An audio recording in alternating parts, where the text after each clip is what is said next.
there, and welcome to the Property Wealth Podcast. We're so glad you're joining us today. If you've ever thought about how to make your property stand out in a crowded market, you're in for a treat. Absolutely, Sarah. Today we're diving into something really interesting, virtual staging apps. You know, those tools that let you transform an empty room into a beautifully furnished space with just a few clicks. Right? It's amazing how technology has changed the game in real estate. We'll be comparing some of the top virtual staging apps out there, discussing their features, and helping listeners figure out which one might work best for them. And it's not just about aesthetics. We'll also touch on how virtual staging can impact your selling strategy and potentially increase your property's value. Exactly. Plus, we're going to share some practical tips on using these apps effectively, so you can really make the most of your investment. And don't worry if you're not tech savvy.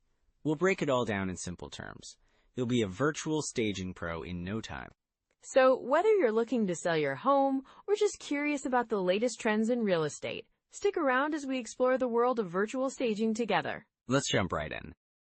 You know, Sarah, when we talk about virtual staging, it's really about more than just making a space look pretty. It's about making smart decisions for the future, especially for folks over 40. Absolutely, Mike. I mean, at this stage in life, many people are starting to think about retirement plans, right? And the way the market is shifting, having a solid strategy is crucial. Right, and with inflation creeping up, it's increasingly important to build a property portfolio that can stand the test of time. Exactly. I've spoken with investors who felt stuck, you know? They own properties but aren't sure how to maximize their value or attract buyers in this market. It can feel overwhelming. It really can. I remember chatting with a client, let's call her Linda. She owned a lovely home but struggled to sell it. The traditional staging was costly, and she just didn't have the budget. So we explored virtual staging options. How did that work out for her? Well, we took her empty rooms and turned them into beautifully staged spaces using a virtual app. The transformation was incredible. It allowed potential buyers to visualize themselves in the home. And guess what? It sold within weeks, above asking price. That's impressive. It's amazing how a visual can make all the difference, especially when buyers are scrolling through listings online. Exactly. And think about it. When you're in your 40s or 50s, you're often looking at a wealth transfer to your family. You want to ensure you're making the right decisions that not only benefit you now, but also set your kids up for success down the line. Right. And if you can elevate your property value through smart staging techniques, you're building that legacy for your family. It's not just about the immediate sale, but also about long-term financial security. Yes, and as the real estate market fluctuates, being adaptable with tools like virtual staging can help you stay ahead. I mean, we're seeing more buyers become picky, especially with how the economy is changing. True, people are much more discerning now. I think they're looking for a property that feels like home, not just a house. Exactly. There's an emotional aspect to purchasing real estate, especially for families. If a buyer can see how they might live in a space, it creates a connection. And that connection can lead to quicker sales, right? Which can be vital for someone looking to downsize or move into retirement, where timing can be everything. That's a crucial point. I had another client, let's say his name is Tom. He was ready to retire and sell his rental properties. By using virtual staging, he made those homes more appealing, and he was able to sell them at a premium. Wow, that's a game changer. It's like he found a way to enhance his investment without breaking the bank. Exactly. And then he could take that profit, reinvest it, and create a more comfortable retirement. You know, with inflation, it's all about making your money work for you. And that's especially important now. Many folks feel the pressure of rising costs, and the last thing you want is to be in a position where you're selling low or, worse, holding on to properties that aren't performing. Yes, and it's about being proactive, not reactive. If you can stage your property well, you're not just appealing to buyers, you're also ensuring that your asset remains valuable, regardless of market shifts. It's a little like insurance for your investment, isn't it? Protecting your wealth against economic uncertainty. Exactly, and that's a mindset that more people should adopt as they approach retirement. You want to feel secure, not just financially, but emotionally too. Right, and the peace of mind that comes with knowing you've made smart choices in your investments can't be overstated. It's about more than money, it's about quality of life. Well said. I mean, when you feel secure in your financial situation, you can enjoy your retirement more fully. You can travel, spend time with family, or pursue passions. And that's what it's all about, isn't it? Creating that freedom for yourself and your loved ones. Exactly. And as we dive deeper into this topic, we'll explore some core strategies that can really help you leverage virtual staging effectively and make the most of your real estate investments. I can't wait to get into those strategies. It's going to be so helpful for our listeners looking to navigate this landscape.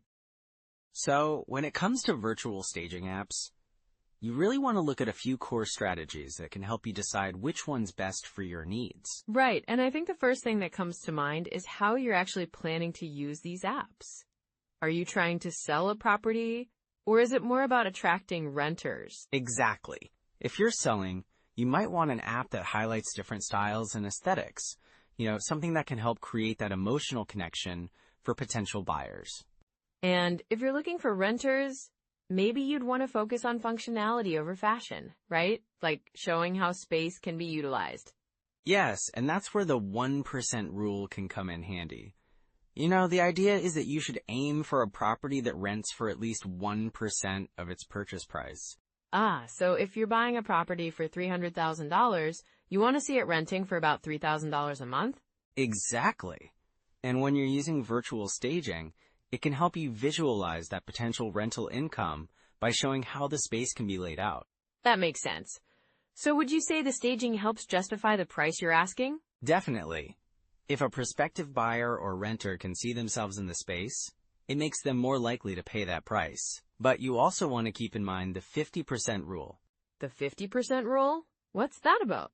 Well, it's a simple guideline that suggests when you're evaluating a rental property, you should estimate that about 50% of your gross rental income will go towards expenses. So if you anticipate making $3,000 a month, plan on $1, $500 for expenses. Right, that's smart. It gives you a clearer picture of what your actual cash flow might look like. Exactly. And when you're using virtual staging, you can emphasize the features that help justify that rental price, like updated appliances or spacious layouts. So, while the app itself doesn't directly affect your cash flow, it helps in presenting the property in the best light to maximize that rental income. Yes. And then there's the cap rate to consider, which is a great way to evaluate the expected return on an investment property. Cap rate? That's like the ratio of net operating income to property asset value, right? You got it. So if a property is worth $300,000 and it generates $30,000 in net operating income, the cap rate would be 10%. That's a solid return. And when you're using virtual staging, if you can show a property in a way that maximizes its rental potential, you might be able to increase that income. Absolutely. And you can also use these staging apps to create variations of a space to see what layout might attract a higher rental price. That's a great point. So it sounds like you can use these tools not just for staging, but also for testing different strategies. Right, and I think it's important to have a deal evaluation checklist when you're looking at potential properties. Something that helps you systematically assess whether a property is worth pursuing. What kind of things should be on that checklist? Start with location, of course, then look at the property type. Single family, multifamily, condos, what fits your investment strategy? After that, consider the condition of the property. And then you'd want to look at the numbers, like purchase price, expected rental income, and operating expenses. Exactly. And don't forget to factor in the potential for appreciation, like are there upcoming developments in the area that could increase property values? That's smart. And you could use the virtual staging to give a sneak peek of what those future developments might look like, right? Yes, it's all about visualization. And then, of course, financing options can play a huge role in your decision-making process. What should people consider when it comes to financing? Well, you've got traditional mortgages, of course, but also think about options like FHA loans or even private money lenders if you're looking for something a bit more flexible. And that flexibility can be crucial, especially if you're trying to secure a property quickly in a competitive market. Exactly. And with virtual staging, you could even market the property to potential buyers or renters while you're still in the financing process, which can save you time. Wow, that's a really proactive approach. So once you've got everything lined up, it's all about making that investment work for you. And that's where the common pitfalls come in. It's easy to get caught up in the excitement of a new property and overlook some key aspects. Like what? Well, for one, don't underestimate renovation costs. You might be excited about how a property looks with virtual staging, but the reality of upgrades can be much different. That's a really good point. And I imagine people can also overestimate rental income if they're too optimistic about what the market can bear. Yes, and that's where doing your homework comes in. Research comparable properties in the area to see what they're actually renting for. It's all about having a realistic outlook, isn't it? Absolutely. Plus, remember to account for vacancies. Even in a hot market, properties can sit empty. Plan for those months where you might not have income coming in. That's such a useful tip.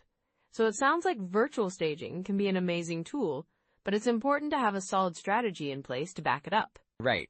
You want to use it to enhance your investment, not let it dictate your decisions. Well, I'm excited to dive deeper into these pitfalls next.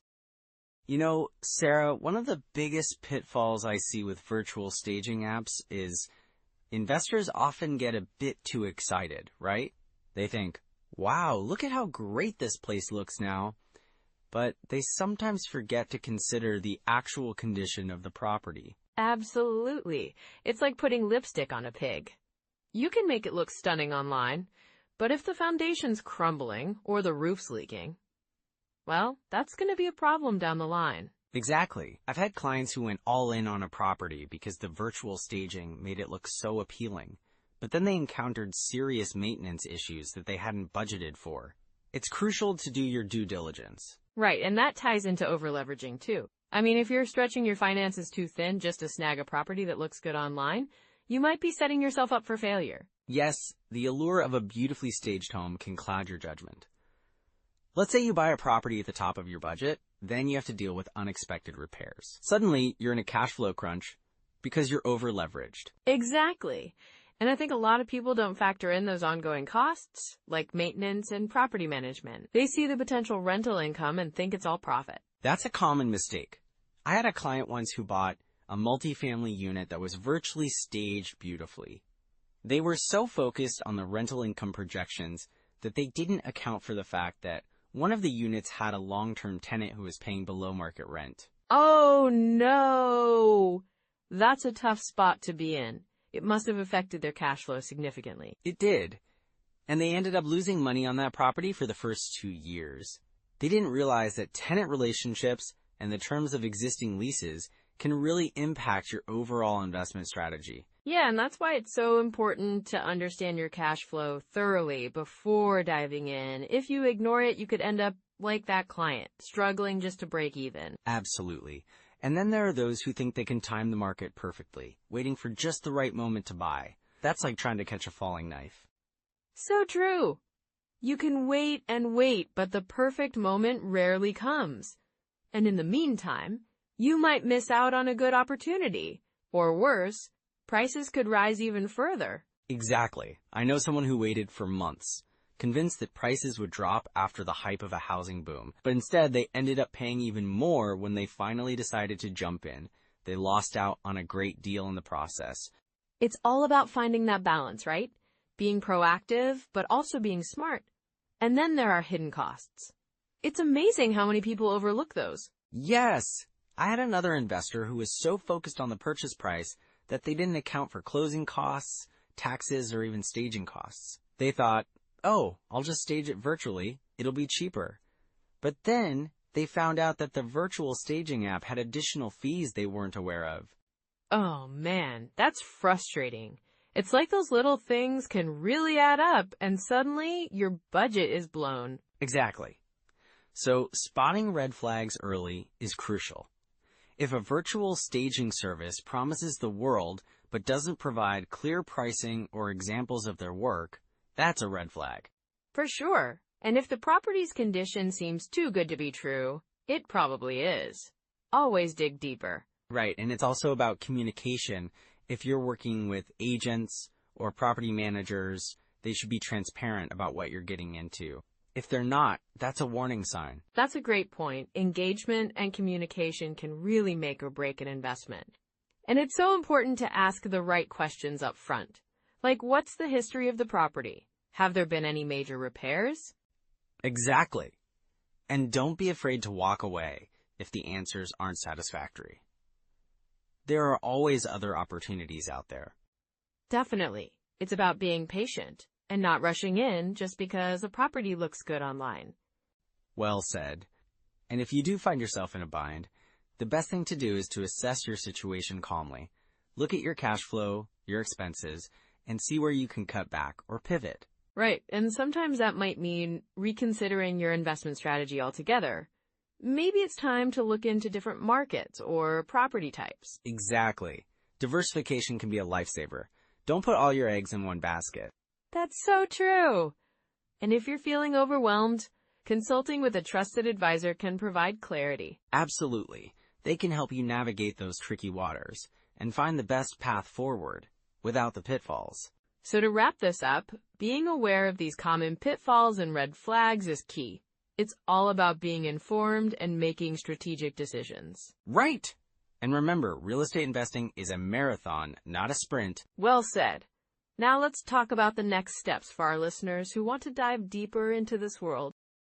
All right, so let's dive into some immediate steps people can take to really leverage virtual staging, right? Yeah, absolutely. I mean, there are so many practical tools out there that can help anyone, especially those just getting started or looking to enhance their current strategy. Exactly. One of the first things I'd recommend is checking out some of the popular virtual staging apps. Have you heard of apps like Box Brownie or Virtual Staging Solutions? Oh, for sure. They're pretty user-friendly too, right? You can upload photos of your vacant properties, and they'll transform those spaces with realistic furniture and decor. I mean, it's like bringing a lifeless room to life. Right. And, it's often more cost-effective than traditional staging. Plus, it saves time. I think it's important for listeners to remember that you don't have to jump in all at once. Start small. Yeah, like maybe just trying out one of those apps with a single property. It can really give you a feel for the process without overwhelming you. Absolutely. And speaking of starting small, I'd encourage everyone to analyze just one deal a week. You can use tools like the BiggerPockets calculator or Deal Check for that. They simplify the financial analysis, making it easier to spot good opportunities. Oh, I love that idea. Just dedicating a little time each week to look at deals can really build your confidence over time. Plus, using those calculators helps you understand the numbers behind a property. Right? And don't forget about Rentometer, which is great for checking rental rates in your desired areas. That way, you can make smarter decisions about your investments. Yeah, knowing what you can charge for rent is crucial. And if you're looking for more local insights, I'd say getting access to your local MLS can be a game changer. It gives you real-time data on listings and sales. Definitely. Plus, you can often find properties that haven't hit the market yet. That insider knowledge can really set you apart. So true. And while we're talking about local resources, joining a local real estate meetup can be incredibly beneficial too. Networking with other investors can provide insights and opportunities that you might not find online. Exactly. It's a chance to learn from others, experiences, share your own, and maybe even find a mentor. That connection can be invaluable. And let's not forget about knowledge resources like books and podcasts. There are some fantastic reads out there, like the book on rental property investing by Brandon Turner. It's packed with practical advice. Oh, that's a classic. And if you're into podcasts, I'd recommend listening to BiggerPockets podcast. They have a ton of episodes featuring real-world stories and strategies from successful investors. Such a great resource. It's always inspiring to hear others' journeys and realize that you can start from anywhere, right? Exactly. And remember, it's all about building habits. Maybe set aside just 30 minutes a week to explore new strategies or tools. It's those small, consistent actions that lead to long-term success. Yeah, and you can also jot down your thoughts or ideas in a journal. Just documenting your learning process can help you track your progress and keep you motivated. Great point. And as you become more comfortable with these tools, you can start implementing more advanced strategies, like virtual staging for your flips or rentals. Right. And you could even experiment with different styles of staging based on what's trending or what fits the demographic of your target renters or buyers. Absolutely. It's all about adapting to the market and understanding your audience. And remember, starting where you are is perfectly okay. Yes, everyone has to start somewhere, and taking these small steps can lead to significant growth over time. So those are some practical first steps. Now let's bring this all together. Well, Sarah, I think we've covered some really valuable insights today about virtual staging apps. Absolutely, Mike. It's fascinating how these tools can really change the game for property investors, especially for those of us who might not be as tech savvy. Right? So just to recap, one of the key takeaways is how virtual staging can help buyers visualize a space. It's like giving them a sneak peek into what could be, you know? Exactly. And then there's the cost effectiveness. Traditional staging can be pricey, but with these apps, you can save a lot of money while still making your property look its best. And let's not forget about the speed of the process. You can get high-quality images up in no time, which is a big deal in today's fast-paced market, right? For sure. Plus, the flexibility to try different styles and layouts without any physical effort is just so appealing. It really opens up new possibilities for how we present properties. And that can be a game changer for attracting serious buyers. Absolutely, Mike. And speaking of game changers, I just want to encourage everyone out there listening. If you're over 40 and thinking about real estate investing, remember that it's never too late to start building your wealth. Yeah, that's so important. Real estate can be a powerful tool for long-term financial security, so don't hesitate to dive in. And if you enjoyed today's episode, please give us a thumbs up, subscribe, and let us know your biggest takeaway or any questions you might have in the comments. Also, if you know someone who's looking to invest in property, share this episode with them. Let's help each other grow. And next time, we'll be diving into the world of 3D tours, comparing Matterport to some alternatives. It's going to be really interesting. Can't wait for that. Until then, take care, everyone. Bye for now.